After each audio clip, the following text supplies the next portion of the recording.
A partir de este momento y por una hora, Radio Cultura presenta Confines del Conocimiento. Un programa creado, dirigido y conducido por el doctor Antonio Las Heras.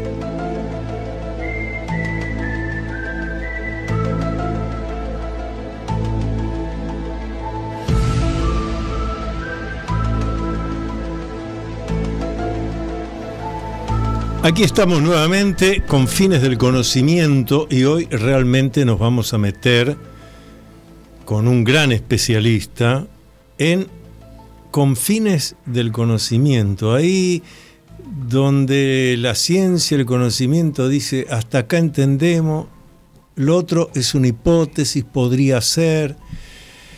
Estamos con el doctor Alejandro Parra, doctor en psicología, profesor universitario, parapsicólogo, yo lo voy a decir como realmente me interesa definirlo, es el más importante parapsicólogo del mundo hispanoparlante que tenemos.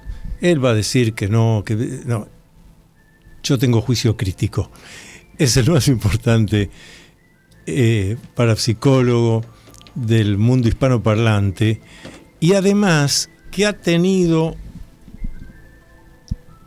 la valentía, el atreverse de ingresar a temas que nunca terminaron de explicarse realmente. El fenómeno de la mediumnidad, de los fantasmas, bueno, ¿qué podemos decir de todo eso hoy?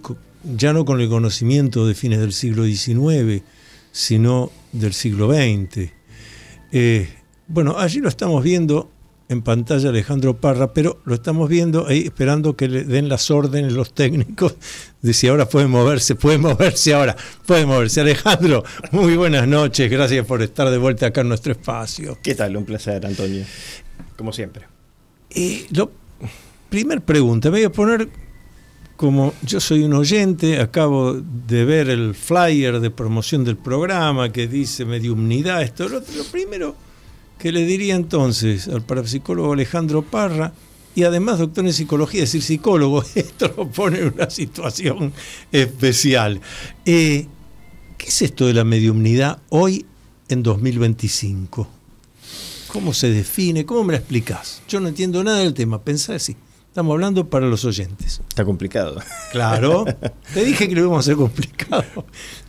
Sereno, divertido, pero complicado. Compromiso. Bueno, a ver, en principio, la palabra medium, cuya expresión en latín significa intermediario. Claro.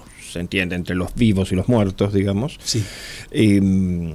O los espíritus, porque a los espiritistas no les gusta que se digan que hablan con los muertos. Esa es una forma peyorativa que tenían algunos para burlarse de ellos.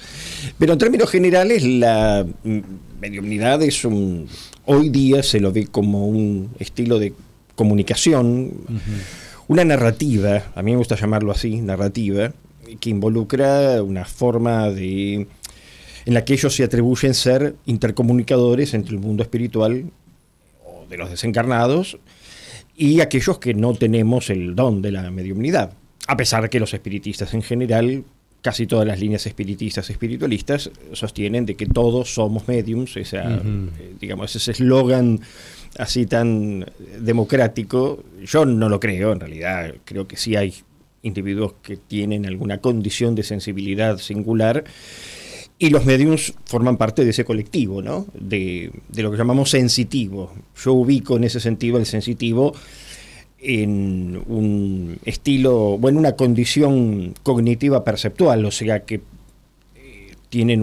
van adquiriendo un conocimiento, un control de ciertas percepciones, sensopercepciones, ¿no? O sea, aquellas que a veces no son solamente ver y oír, sino que también tiene esto de lo intuitivo, sensorial. Lo que va más allá de los 5 sentidos, realmente.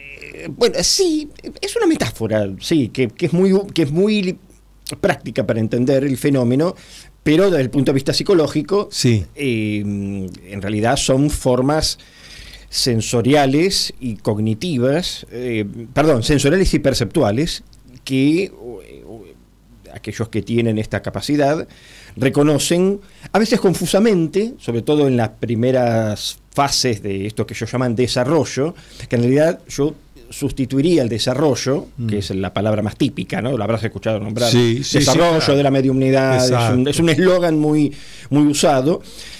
El problema es que la palabra desarrollo tiene un criterio cuantitativo, o sea, de poco a mucho. Exacto, voy un poco más y un poco más y un poco más. Exacto, sí. Pero en realidad lo que el medium, en sus escuelas de mediumnidad o en su forma autodidáctica de entender la mediumnidad, porque hay de las dos formas, ¿no? Que si quieres después comentamos, pero básicamente cuando vamos a una escuela espírita, kardecista o de cualquier otro grupo, en general aparecen personas que tienen sensaciones, visiones, oyen voces, sombras, luces, en fin, un rompecabezas, digamos, de sensaciones y de visiones que no pueden entender, les genera ansiedad, y esa ansiedad hay que desensibilizarla, como toda psicoterapia en algún punto. Entonces, cuando este fenómeno comienza, digamos, a ocurrir, en algunos casos con una frecuencia, yo diría, puede ser diaria o semanal, o digamos con un cierto grado de frecuencia, la persona se siente en algún punto perturbada, confundida, sobre todo perpleja, ¿no? Esa sensación de no saber qué es lo que ocurrió realmente, y entonces su cabeza trabaja a mil, como decimos así popularmente, ¿no? O sea, las personas tienden a buscar respuestas, timbrean iglesias, templos, buscan que alguien les dé una explicación. Sí, médicos, psicólogos. Claro, ¿qué me está pasando? En el peor de los casos caen en manos de sanadores, exorcistas, liberadores, curanderos. En otros casos caen en manos de un psiquiatra, y así. Y bueno, comienzan lo que se podría llamar un derrotero de experiencias, a veces no muy felices, hasta que finalmente encuentran un espacio propicio y sobre todo un contexto social que los ayuda a entender esto que les pasa. Claro, porque el tema es entender. Claro. Ahí es donde hablamos de lo cognitivo, ¿no? O sea, de la capacidad de este tipo de personas de, digamos, ajustar este rompecabezas de sensaciones, experiencias, que el mundo externo, que puede ser desde los hijos y la madre o la familia, la sociedad, el trabajo, etcétera, considera de que es raro, que está loco, que no sea al tío, al abuelo, al papá que le pasa, o al hijo, y en consecuencia, en un contexto social apropiado, religioso, espiritista, ¿no? No digamos la iglesia, sí, porque ahí va a tener algunos conflictos, pero sí en terreno, vamos a decir, en orden de lo esotérico, espiritualista, sí, encuentra contención, claro, ¿no? A esto le llamamos colchón cognitivo, ¿no? O sea, la persona se zambulle a ese colchón y entonces se encuentra cómodo, digamos, desestigmatizando estas experiencias que lo perturban. Ahora, antes que sigas, ya que dijiste estas experiencias que lo perturban, para que nuestros oyentes comprendan ¿qué tipo de experiencia? ¿Qué es lo que lo altera de esa manera? ¿Que tiene que salir a buscar respuesta, colchón cognitivo? ¿Qué experiencias tiene una persona que parece que fuera un medium? ¿Qué experiencias tiene? Y, por ejemplo, en algunos casos en la niñez. Digamos, el niño comienza a tener sensaciones, que es falso esto de que los chicos no se asustan, lo naturalizan. Se cagan las patas como cualquier otro. Claro, es humano. Es humano. Y entiende que hay un mundo de realidad y un mundo que no es real, ¿no? En principio.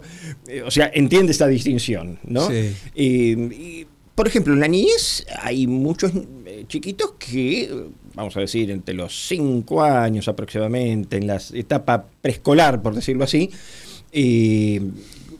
comienzan a tener visiones de cosas, o le dicen a la mamá, vino el abuelo, por ejemplo, ya fallecido. Esto en primera instancia. Bueno, por supuesto, además, sombras, luces, sensación de presencia. Esto también en la vida adulta, ¿no? Pero como en el sentido de un circuito más evolutivo en cuanto como un recorrido al desarrollo, claro, exacto, ¿no? También pueden ocurrir a partir de la adolescencia, en otros casos aparecen a partir de un trauma, por ejemplo, bueno, esto también es un tema de investigación. Por ejemplo, personas que han experimentado una situación de abuso sexual, agresión parental, negligencia, abandono, en fin, hay toda una teoría psicológica que, por supuesto, no es aceptada por el colectivo espiritista, pero que está es un poco entretejido en cierto tipo de condiciones que serían resilientes, en donde la persona adaptativamente encuentra una forma de lidiar frente a esta situación de tensión emocional, y lo espiritual, en realidad, más que funcionar como una experiencia, funciona como una vía de escape. Claro. En algún punto, ese interjuego entre lo resiliente y esa, digamos, capacidad de afrontar esas situaciones de vida muy duras, lo convierten en un individuo cuyo, vamos a decir, temple o cuya carácter le abre, por decirlo de algún modo, un portal. Esto es una metáfora. Sí, porque hoy portal se usa para tantas cosas. Claro, obviamente. Pero digamos, es como si de alguna manera, esto que también la metáfora es un canal, etcétera, pero la idea básicamente. Un algo, digamos. Un algo. En algún punto, sí, se abre, vamos a decir, como dirían Maslow, entre otros, realidades alternativas. Claro. Ese sería un concepto, digamos, bastante psicologizado, más transpersonal, ¿no? Se abre a realidades alternativas y de repente entra en sintonía con lo que habita esas realidades alternativas, independientemente de que creemos en espíritus, hadas, duendes, extraterrestres. Y gnomos. Exacto, tal cual. Entonces, a partir de esa frontera, ¿no? Hay un concepto para que es relativamente conocido, que es transliminalidad, ¿no? O sea, esa elasticidad o esa plasticidad para poder switchear o atravesar un lado al otro. Esto que ellos llaman desarrollo de la mediumnidad sería una forma de plasticidad. Esta persona comienza a reforzar ciertos resortes de su autoestima y en algún punto alcanza la capacidad de aprender a controlar estas sensaciones, a que esto no lo atormente cuando se va a dormir, cuando despierta, cuando está trabajando, cosa que hay narrativas en los mediums, biografías famosas, históricas, que dicen, no, porque los espíritus me atacaban, esto, lo otro. Exacto. ¿Entendés? Entonces, a ver, la idea... Antes que siga con la idea. Sí. Tenemos que hacer la primera pausa del programa. Seguimos dialogando con el doctor Alejandro Parra. Ahora estamos buscando definir qué es esto de la mediumnidad. Después le voy a preguntar que me defina qué es espíritu también. Pero bueno, primera pausa. ¿Ya leíste el nuevo libro del doctor Antonio Las Heras? Se titula Atrévete a vivir en plenitud. El libro Atrévete a vivir en plenitud. Puedes pedirlo por Mercado Libre o en locales de librería Cúspide. Un lugar místico en Villa del Parque, donde la energía positiva se transforma en café y cosas ricas para degustar. Morgana, Café Bar, Campana 3202.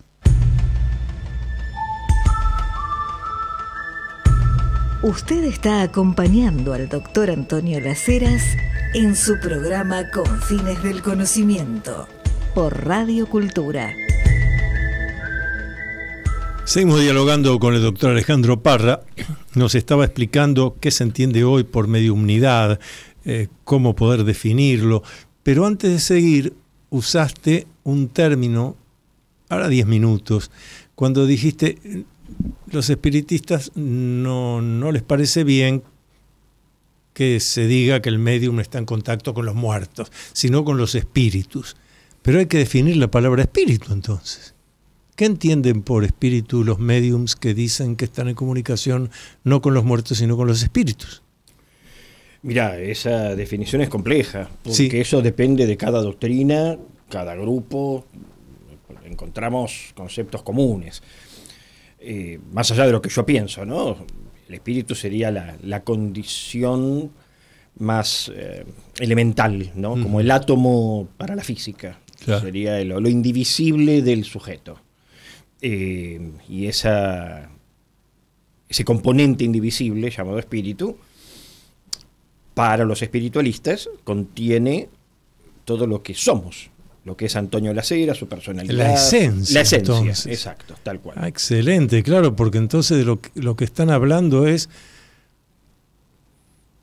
no es el desencarnado, sino la esencia que hizo que ese que ahora desencarnó fuera. Exacto. Y eso estaría en otro plano. Y el medium lo capta. Según los espiritistas, te pregunto. Según el espiritismo, sí. Hay una idea de que eso que trasciende permanece cohesionado de alguna manera, a diferencia, por ejemplo, del budismo, ¿no? Que plantea una suerte de disolución. Claro. ¿No? O de otras corrientes similares, ¿no? Que presentan esta idea de que ese espíritu o alma también, a veces como sinónimo, a veces como uno consecuencia del otro, a veces uno por arriba, otro por abajo, pero bueno, que siempre genera confusión en todo el mundo y casi nadie tiene resuelto ese problema. Estos dos términos, alma y espíritu, tienen demasiadas definiciones. Claro. Sí. La definición hay que ver en qué consensuada. contexto. La definición consensuada en general, sobre todo si uno toma los griegos y así, es más que nada el alma como psique, la mente, ahí está, sí. Y el espíritu como algo que cuando el cuerpo muere se transforma, el alma se transforma en espíritu. Claro. Sería la idea.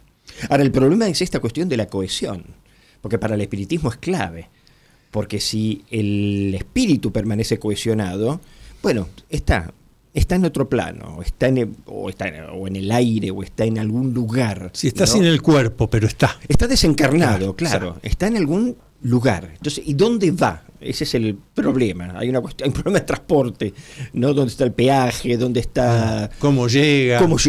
¿Qué hace allá? Y si reencarna, ¿cómo se mete? Digamos, ¿no?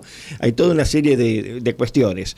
Que, bueno, por supuesto hay doctrinas que lo explican de una u otra manera, pero es complejo porque es casi como explicar la telepatía, ¿no? Es como decir, está bien, la telepatía todos sabemos que es real, ya no hay casi ninguna posibilidad de duda porque está probada experimentalmente. Claro. El problema es cuál es la teoría por detrás de la telepatía, cómo hace el cerebro para, vamos a decir, emitir, si es que emite, una partícula, un objeto, un elemento que, digamos, se reduce del cerebro, sale del cerebro, se transporta a otro cerebro y ese cerebro lo absorbe y lo hace, o sea, es ese sistema de comunicación, como lo entendemos un teléfono, por ejemplo. Más complicado todavía, porque ¿por qué tiene que ser el cerebro?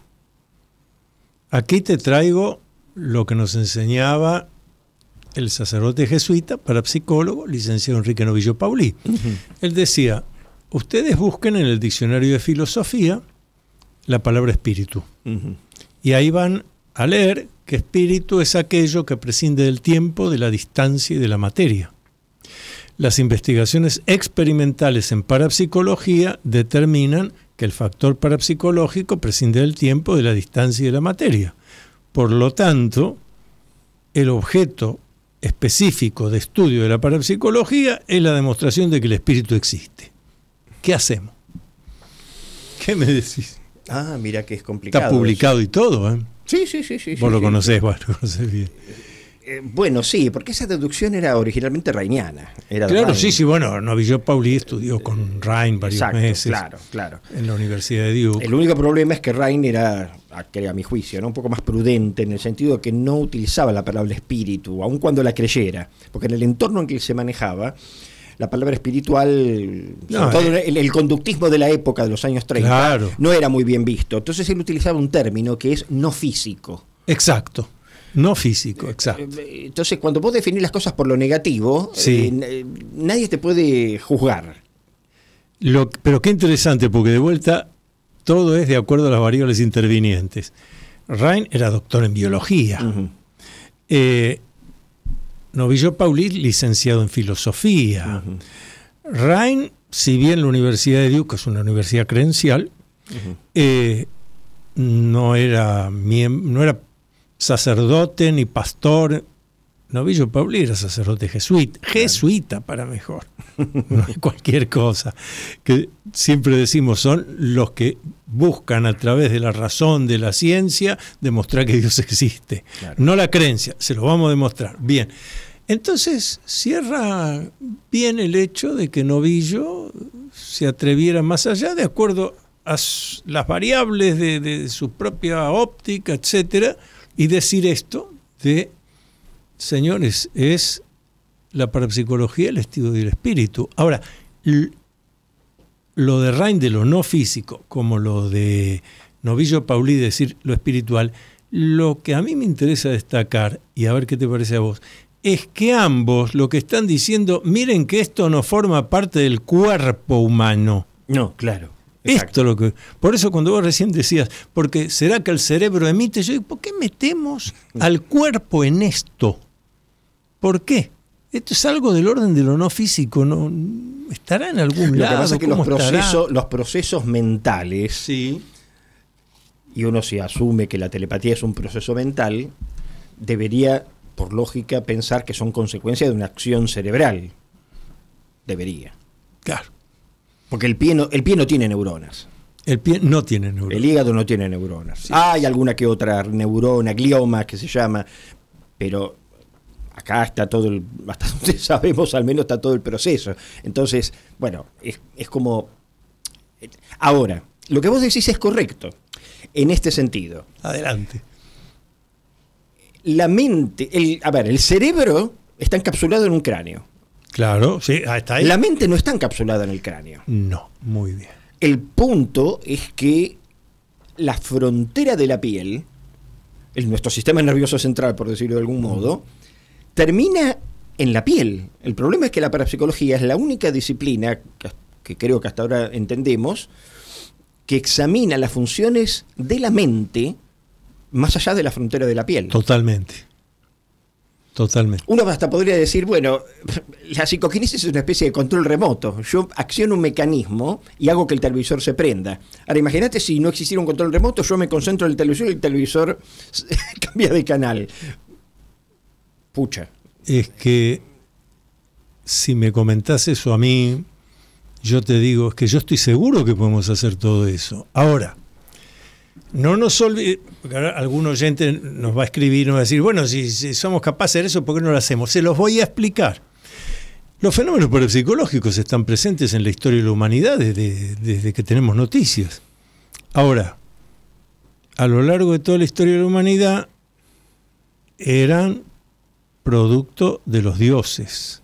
Si el dios no te acariciaba, no te tocaba, no lo disponía, vos no podías. Claro. Tiempo después, más cercano, Edad Media, era producto de los demonios. Peor. Entonces ni siquiera intentes hacerlo. Fines del siglo XIX, desde las hermanitas Fox en Estados Unidos surge el espiritismo. Ni los demonios ni los dioses son los desencarnados. Uh-huh. Hasta que, como vos conocés mejor que yo, no sé si 1892, 1893, de Society for Psychical Research. 82, sí. 82. 1882 estamos hablando. La primera institución creada para investigar estos temas con un grupo de científicos que dicen, señores, terminemos con esta paparruchada, no son dioses, no son demonios, no son espíritus, esto lo tenemos nosotros. Uh-huh. Demasiado reciente. Uh-huh. Y aún hoy no veo muchas escuelas, instituciones y demás programas que estén diciendo, mire que los humanos podemos hacer cosas tan notables como las que dijo Alejandro Parra. Uh-huh. A través de la psicoquinesis podríamos estar moviendo la computadora, cambiando de canal. Claro, va más lejos.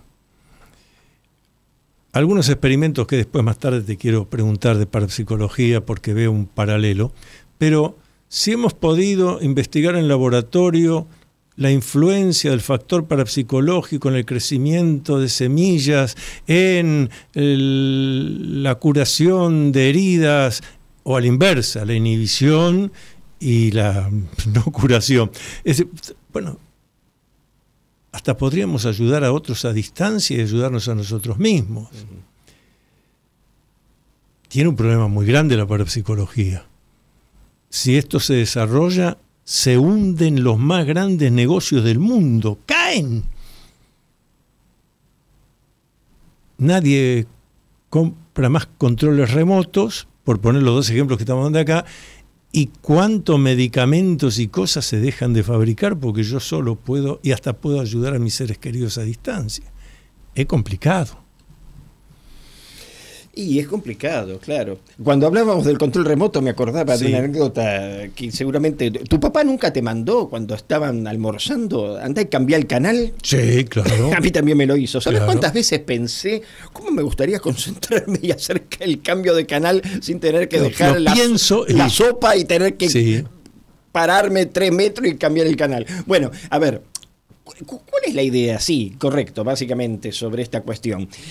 Yo estoy convencido de que tiene que ver, es un desafío científico, sin duda. Claro. Porque Y si cultural, además. a todo nivel, Cultural, social, claro, cultural, claro. económico, Claro. político incluso. Sí, por Ni supuesto. hablar. Pero digo, esta cuestión de la frontera de la piel no es una metáfora lírica, romántica. No. Tiene que ver con, digamos, con cuál es el fin de nuestro yo.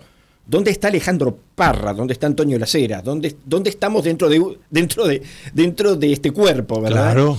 Entonces, de alguna manera, esta idea de la frontera de la piel tiene que ver con el sistema nervioso central. Sí, por supuesto, son las terminales, todo lo demás, pero digo, ¿hay algo que se extiende más allá de ese límite? Bueno, esa fue la pregunta del laboratorio que durante por lo menos 30 años, entre el 76 y el 2000, creo, fue el programa de investigación del Peer Lab, ¿no? Que se conoce como el Princeton Engineering Laboratories, o sea, el laboratorio de ingeniería humana anómala, que Sí. lo condujo Robert Young, que era un ingeniero de la NASA, pero no estaba involucrado con la NASA, era más bien ingeniero. Y todo su equipo, entre ellos Dean Redding, que comenzó allí, Brenda Young, que era psicóloga, y todos, yo tuve la ocasión de visitarlos,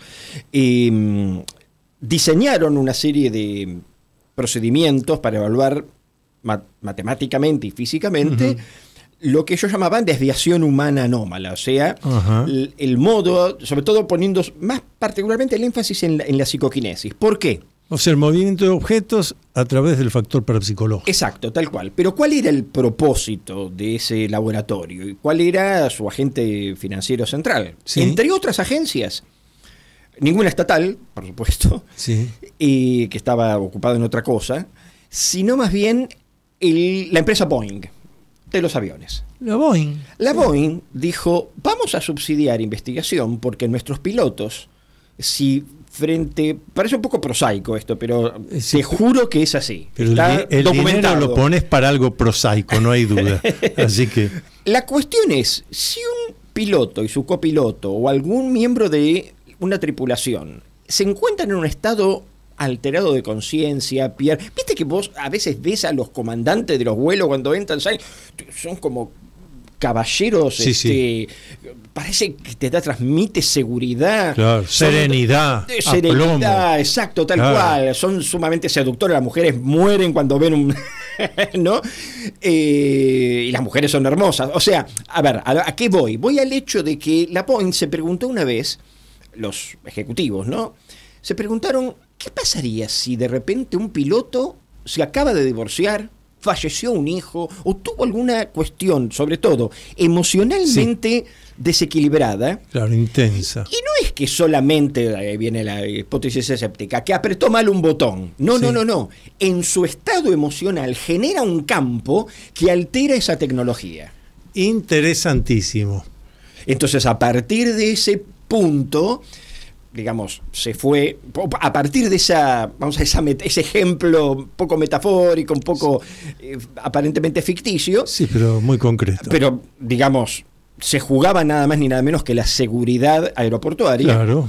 Dijeron, bueno, vamos a poner un capital para conducir una investigación durante 20 años, que fue el 76 al 2000, al 99, en donde podamos poner a prueba una serie de personas. No les llamaban psíquicos, les llamaban operadores, operators, ¿no? O sea, las personas comunes tenían que sentarse frente a determinados tipos de dispositivos electrónicos, una fuentecita que generaba agua, y entonces se trataba de evaluar en un 50 y 50, todo jugando a una gran curva de Gauss, ¿no? ¿Cuál fue el resultado?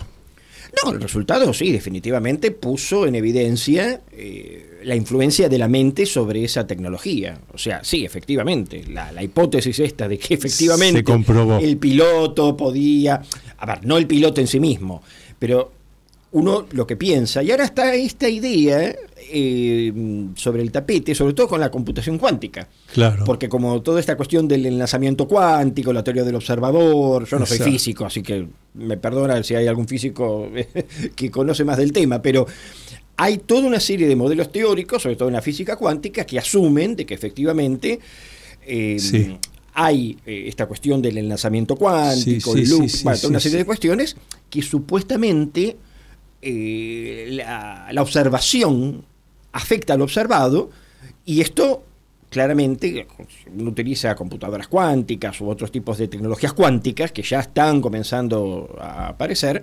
Bueno, efectivamente, lo cuántico opera en una dimensión microfísica que no es la gravedad ni cualquiera de las otras fuerzas. Entonces, el tema de cómo la mente supuestamente afecta esas tecnologías tan sutiles, atómicas, tan sutiles, bueno, es un problema serio, ¿verdad? Sí, además porque, como bien dijiste, la hipótesis que se estaba estudiando es, entonces, ¿puede un ser humano generar un campo de energía negativa, desarmónica, que puede afectarle a él y a lo que tiene alrededor? Y eso nos devuelve a cosas que ya se vienen hablando desde hace miles de años, una vez más, de que hay gente con buena onda, gente con mala onda. Buah. Para reflexionar les vamos a dejar un espacio, vamos a hacer una nueva pausa, tanda, y regresamos con el doctor Alejandro Parra.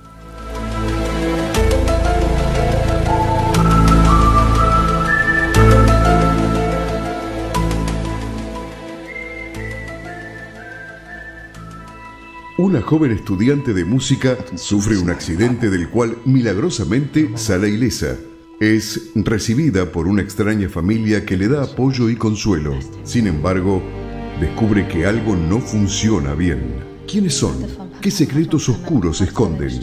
Dijo Variety, se distingue por sus característicos placeres de textura y tono. Dijo The Hollywood Reporter, Paula Beer nunca deja de ser fascinante. Zeta Films presenta en la Argentina la última creación del genial director de Bárbara, Ave Fénix y Undine. Selección de la quincena de realizadores del Festival de Cannes. Espejos número 3, del magistral director alemán Christian Petzold. Sensacional estreno, jueves 9 de octubre, solo en cines. CDI Films presenta en la Argentina el nuevo film del director de títulos como La Religiosa, El secuestro de Michel Houellebecq y Valley of Love, del multipremiado realizador francés Guillaume Niclus, una historia sobre el deseo de un hijo y un accidente que cambia el destino. Una película que narra la continuidad de la vida y del amor a través de los vínculos. Basado en la novela de Fanny Chesnel, el extraordinario Fabrice Lucchini protagoniza La Petite, una película que busca la empatía y la emoción directa del espectador.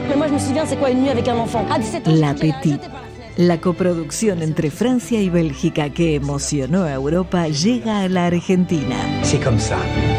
La Petite, sensacional estreno, jueves 2 de octubre, solo en cines. Porque todo es cultura y porque somos radio. Radio Cultura.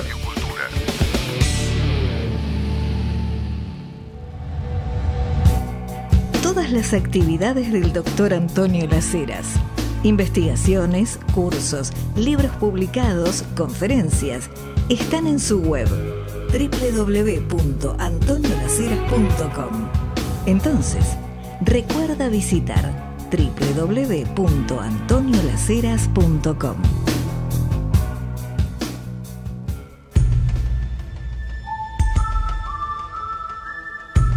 Usted está acompañando al doctor Antonio Las Heras en su programa Con Fines del Conocimiento por Radio Cultura.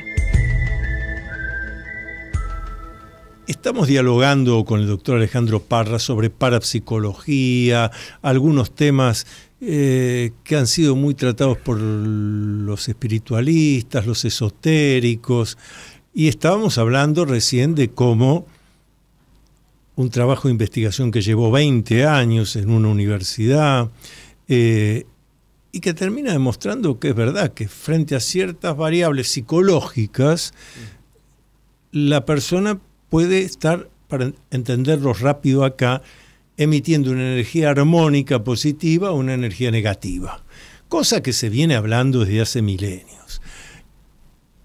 Pero hay otra cosa que se viene hablando desde hace milenios, de la existencia de la magia negra y de la magia blanca. Se llama magia negra a un conjunto de rituales y ceremonias por las cuales se puede perjudicar a una persona a distancia sin que esta persona esté enterada de que le están haciendo ese daño.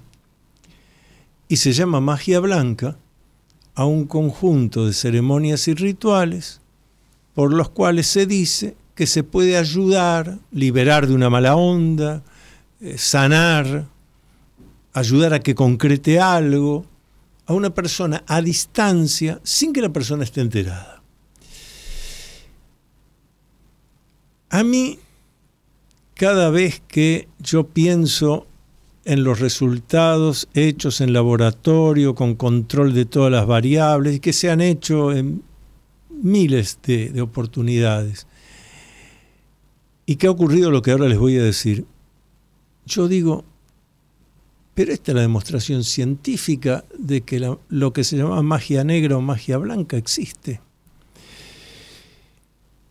Voy a empezar por las experiencias que más conozco, hasta vivencialmente, que son las que se hacían en el laboratorio de parapsicología del Instituto de Parapsicología de la Universidad de El Salvador, dirigido por el licenciado Novillo Pauli, Enrique Novillo Pauli.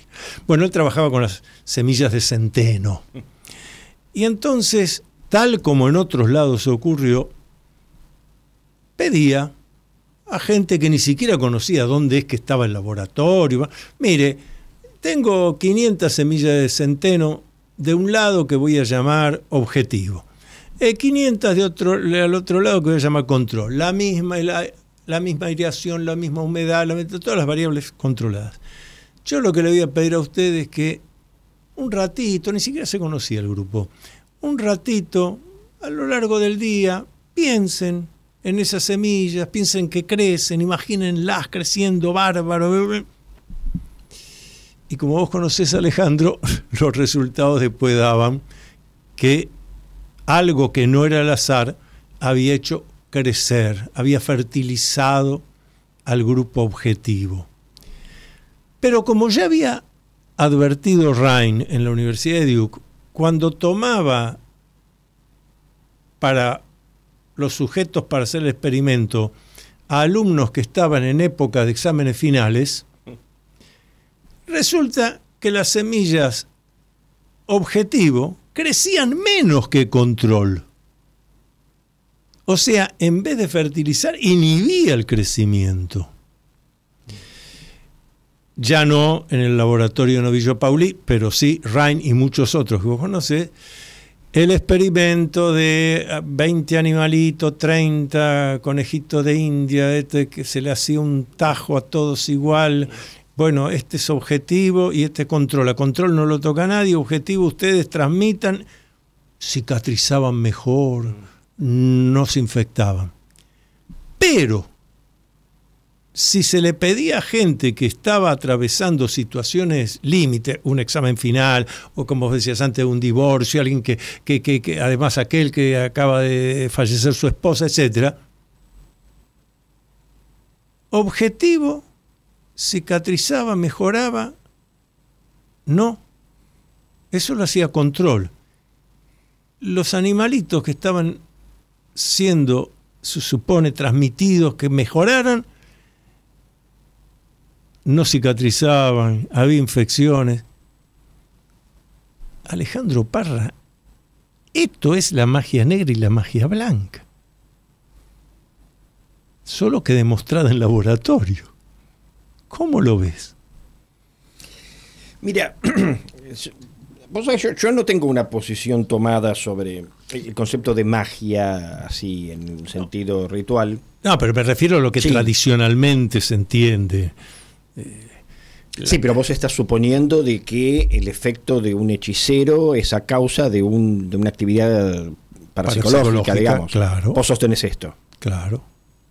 Está bien. A ver. Sin que él se ponga a decir, porque esto viene también de milenios, ¿no es?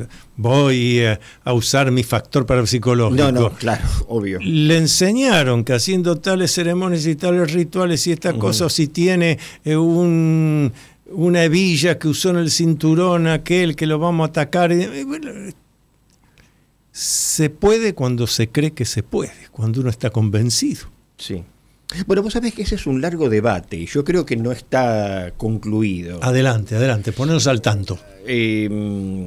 A ver, lo que vos decís es correcto, o sea, la idea, o sea, por lo menos como hipótesis, ¿no? La idea de que si yo fabrico un muñeco y le pongo el pañuelo, el pelito de Antonio, y fabrico Antonio. Claro. Tengo Antonio en mi mano. Exacto.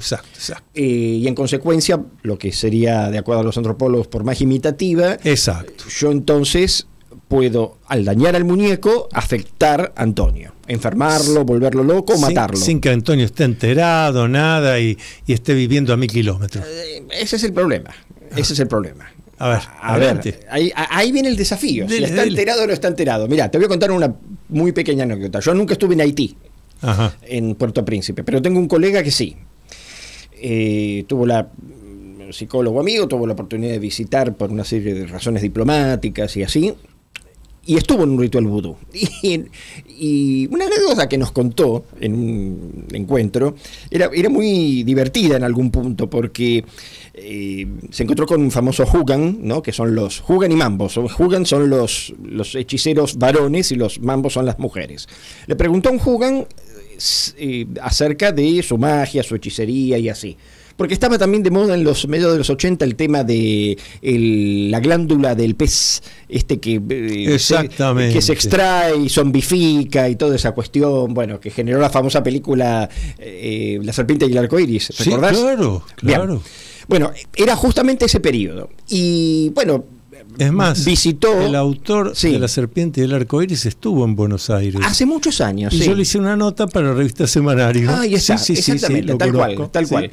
Y en aquella ocasión, cuando él visitó Haití, Puerto Príncipe, ya creo que Papá Doc, el François Duvalier había desaparecido, bueno, ya había entrado en democracia. Sí. Haití es un país pobre. Sí. Lo ha sido y lo será, y lo sigue siendo. Sí. Pero, y ahora cuando vino este terremoto terrible. Bueno, la cuestión es que él en un francés, inglés, así, les hablaba y entonces el sacerdote le preguntó si esto ocurría, si ellos también tenían ese tipo de magia. Y le dijo, no, lo que pasa es que a veces cuando una tarotista descubre en una tirada de tarot y le dice a su consultante tiene un trabajo hecho, un daño hecho, y el hechicero lo mira raro, ¿no? Y nos dice, no, bueno, pero ¿qué más?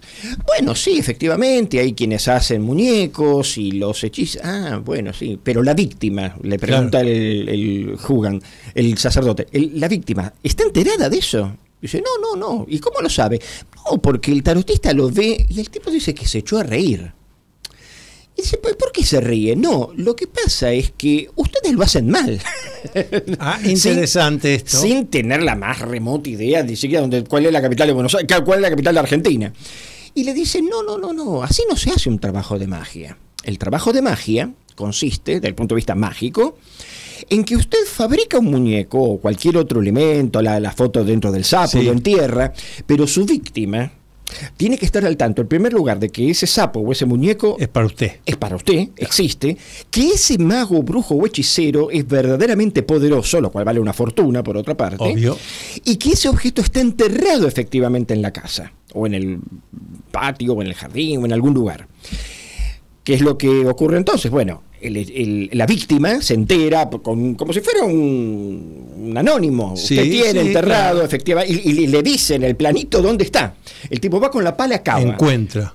En el momento que encuentra el daño, la foto, el Sí. muñeco, lo que fuera, ahí comienza el daño. Claro, porque ahí empieza a sugestionarse. Ahí comienza el daño, claro. Y él, entonces este colega nuestro, que es psicólogo, le dice, bueno, por sugestión. ¿Cómo? Claro, Por sugestión. ¿Qué es eso? claro. Claro, la persona cree. No, de ninguna manera la persona no cree. Es el demonio, obviamente. Él da la explicación. Él da su explicación en su contexto. En su contexto. Claro. Es el demonio tal, que funciona Lo de tal que él manera. cree, claro. Exacto, que es el que comienza entonces el ataque. Claro. Uno lo interpreta como que funciona la sugestión, pero ellos no entienden el concepto de sugestión. Y nosotros no entendemos el concepto del demonio que actúa. Claro, para nosotros es una superstición. Eso, totalmente, claro. Nosotros, bueno, porque somos civilizados, entre comillas, pensamos que es la sugestión. Ahora, vos fíjate qué contraste cultural. Interesantísimo. Vos fíjate qué contraste cultural. Los tipos, nos dice él, les parecía una chantada, literal, Claro. que una tarotista, por solamente ver cartas, te diga que tenés un trabajo hecho o que lo intuya. Eso es un engaño.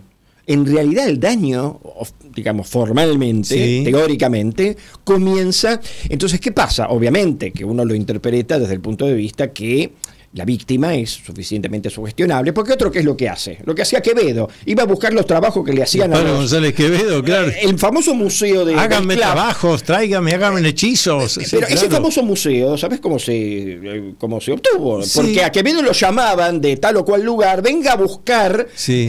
¿viste el famoso barco ese que tenía? No sé si lo llegaste a ver. Sí, Bueno, sí. Bueno, el trabajo, según Quevedo, según los brujos, cuanto más elaborado, cuanto más se invierte, Exacto. por ejemplo, una vasija toda, digamos, hecha en barro, con ¿cómo es que se llama?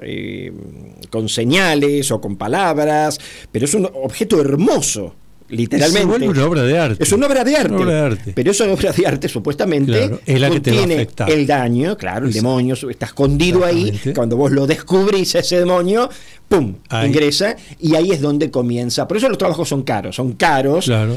no solamente por la implicancia del ritual, sino porque el objeto con el que está construido es caro. No Es es caro. el muñequito de trapo que vale 2 pesos.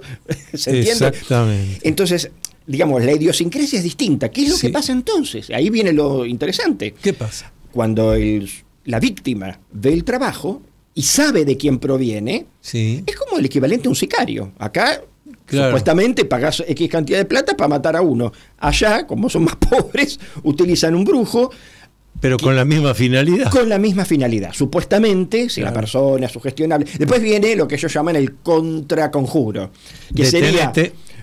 Sí. El contraconjuro lo vamos a conocer de la palabra de Alejandro Parra después de la última tanda del programa. How do you define normal?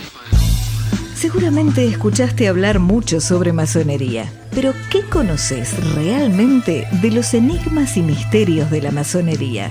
Descubrí todo sobre masonería leyendo el libro del doctor Antonio Laceras titulado Masonería en la Argentina, Enigma, Secreto y Política. Masonería en la Argentina, Enigma, Secreto y Política está disponible en librerías Cúspide y por Mercado Libre.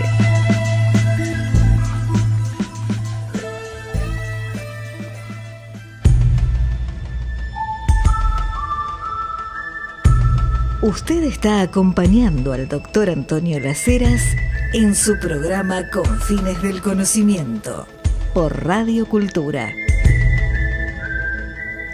Y seguimos conversando aquí con el doctor Alejandro Parra. Te interrumpí, ya pasó la tanda, ahora tenés que continuar.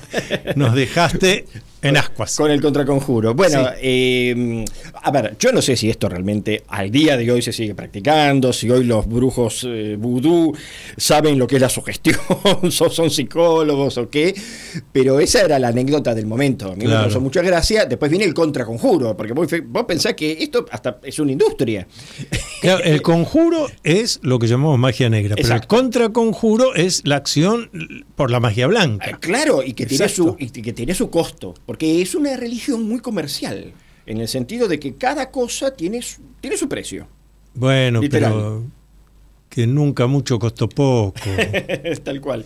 Bueno, la cuestión que el contraconjuro, ¿en qué consiste? Bueno, en buscar un hechicero tan poderoso o, ahí viene lo divertido, al mismo hechicero, para que ese mismo hechicero que, digamos, invocó a ese demonio para atacarlo, atacó, ahora invierte el proceso. Claro. Vos imaginate, es como ir y pagarle a un sicario para que no te mate, no para que te claro. mate. Mire que yo le doy más, así que Claro. Que supere la oferta manténgame vivo. Del asesino, Sí, claro, sí, exacto. Sí. Entonces, bueno, y ahí viene, si tiene dinero suficiente porque no se hace daño a cualquier ama de casa, se hace daño a gente de poder, claro, políticos, gente rica y así. Y que esté dentro, y ahí viene el punto, que esté dentro del sistema, ahora sí bien dicho, dentro del tejido de creencias, claro. Porque si a mí me ataca el espíritu chumpuchí, estoy inventando, sí. que de los indios Cuom del Chaco, si yo no sé ni siquiera... Si yo no participo de esa cultura, exacto, eso no me funciona. crié en eso. Un antropólogo, y cierro con esto, un antropólogo conocido de la UBA, Pablo Wright, convivió con los Cuom, los Toba, y le contaban, bueno, entre otras anécdotas, esta cuestión de... por ejemplo, una víctima que soñó con un demonio y entonces, cuando despierta del sueño, todo transpirado, va a la comisaría local, que por lo general a veces es atendida por un miembro de la propia comunidad, y le exige al comisario que le abra un expediente y que abra una denuncia, porque el demonio que supuestamente le envió el vecino lo está atormentando. Claro, primera noche, segunda noche. Claro, pero acá viene una cosa interesante de lo que es para la antropología el mundo simbólico. La idea básicamente es que no es solamente simbólico. Lo que para nosotros es simbólico, para ellos tiene un contenido de realidad. Claro. Y esa denuncia tiene base jurídica. Por supuesto, el comisario, por lo general, cuando recibe la denuncia, después lo rompe. Vaya tranquilo. Claro, y dice, sí, vamos a hacer todo lo posible. Pero, digamos, para la cultura Cuom, los sueños tienen un valor de realidad, tan real como la realidad misma. De modo tal que si en el sueño el demonio lo atacó de tal o cual manera, con tal o cual visión, efectivamente ese demonio es real y en consecuencia tiene entidad propia. Tiene entidad y es jurídicamente punible. Claro. Imagínate que el comisario tiene que citar al supuesto vecino, que a lo mejor pobrecito no tiene nada que ver, que solamente fue una pelea por mujeres o por plata o por lo que sea, y tiene que estar asombrado de que el otro, con quien se lleva mal, tuvo un sueño con el demonio, se arma, imagínate. A mí lo que más me ocupa es cómo hace después la policía para esposarlo al demonio y llevarlo a la comisaría. No, porque ese demonio fue enviado por ese vecino.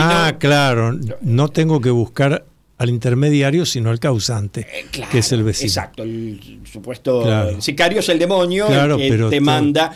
Pero vos pensá, para nuestra yo hago estas ironías, pero estoy pensando eso. Pero vos ponete a pensar que para el Cuom ese demonio tiene una entidad de realidad que hasta lo piensa punible por la ley, no que va a ir a buscar un sacerdote. No, esto es una cuestión voy a buscar normal de la vida cotidiana a quien me defienda jurídicamente, que me ponga un policía en la puerta. Uno dice, pero estamos todos locos. No es una cuestión de locura, es otra cultura. Esto tiene que ver con cuáles son las fronteras de la realidad, dónde trazamos la frontera de la realidad. Si la trazamos, digamos, o corremos ese dibujo hacia un lado o hacia el otro, es una cuestión puramente simbólica y cultural. Claro, es absolutamente cultural. En los minutos que nos quedan, que ya son pocos, Alejandro, lo que te voy a pedir es, danos tu definición de qué es parapsicología. Nos está escuchando alguien que no tiene la menor idea, o por ahí tiene idea y está confuso. ¿Cómo te pregunta, qué es esto de parapsicología? ¿Qué le respondes? Bueno, a ver, la parapsicología es una disciplina que aplica el método científico y que tiene básicamente como objeto comprender el comportamiento de lo que llamamos el psi. Hasta esa sería la definición. Ahora, si querés que la amplíe, ¿por qué digo disciplina y no digo ciencia? Porque la parapsicología es un conjunto de clasificaciones fenomenológicas de experiencias y de fenómenos propiamente dichos, que son perfectamente legítimos desde todas las perspectivas que uno quiera verla, antropológica, psicológica, cultural, etcétera, pero que es una disciplina que aplica el método científico. Esto no es lo mismo que decir que es una ciencia. Correcto. Ahora, si me preguntás, Parra, ¿vos creés que es una ciencia? Yo te digo que sí. Y yo también. No creemos, estamos convencidos. Claro, y si vos me preguntás, ¿es la parapsicología una rama de la psicología? Te diría que no. Yo también diría. Que es una disciplina, como autónoma. Rain decía, exactamente, con autonomía, con objeto de estudio propio, que no es objeto de ninguna otra psicología, en consecuencia no es una rama. No es como el psicoanálisis, no es como el cognitivismo, no es como ninguna otra escuela psicológica, es una disciplina independiente. Después vienen todos los problemas de si tiene o no estatus, etcétera, etcétera. Y finalmente, la parapsicología, digamos, es una disciplina que aplica el método científico, todo lo que entendemos, formulación de teorías, no tiene leyes, pero tiene un protocolo experimental, tiene un protocolo de investigación y en consecuencia es una disciplina con todo el rigor intelectual, con literatura, con pioneros, con historia, sí. Y todo lo que tiene cualquier otra disciplina científica. Te agradecemos mucho este momento, Alejandro Parra. Por supuesto, vos conocés que en cualquier momento volvemos a reunirnos acá. Así que por hoy, vamos a agradecer todo lo que es la búsqueda científica, filosófica para este programa que nos hace Sandra Noemí Britos. Vamos a agradecer toda la operación técnica de Charlie Vázquez. Vamos a agradecer también la parte de producción acá en el piso de Viviana del Río. Nosotros volveremos miércoles que viene, 20 horas aquí por Radio Cultura. Luminoso abrazo a todos y cada uno.